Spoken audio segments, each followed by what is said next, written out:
Hello, this is a video demonstration of a structure built out of implicit forces in contrast to explicit forces where there might be bonds connecting each of the particles to maintain the structure.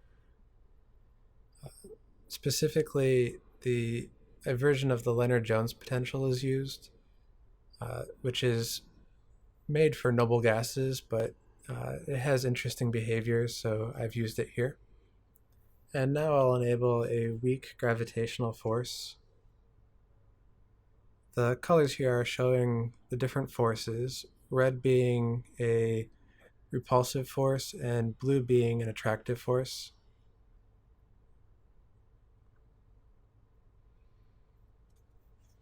And as stated, there are no explicit connections. It is just implicit attractive forces which are maintaining the structure. And now we'll go in and touch the structure to kind of disturb the particles.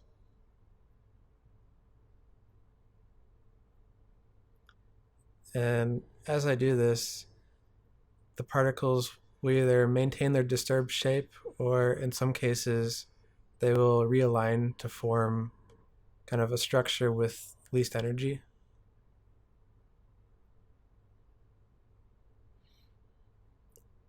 And now I'll make a larger cut.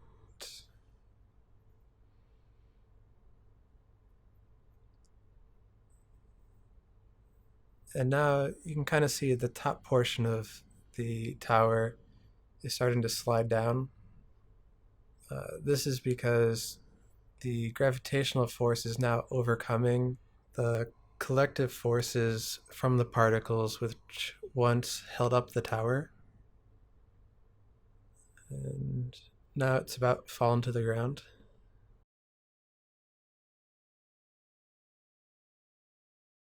Next, I'll go in and further disturb the particles to create just a mass of particles laying on the surface.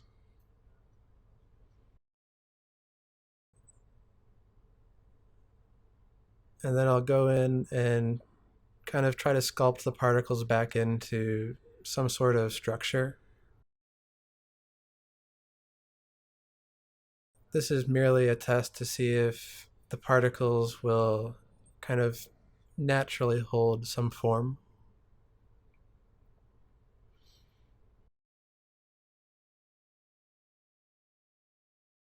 As you can kind of see, no matter how hard I try here, manually I'm not able to sculpt anything that's stable.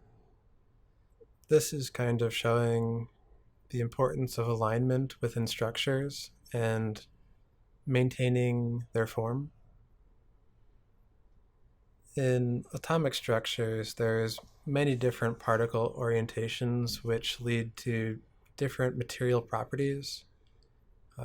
This demonstration is definitely an oversimplification, but it shows how the packing structure within an object can result in different properties, such as being able to withstand the weak gravitational force that I applied here.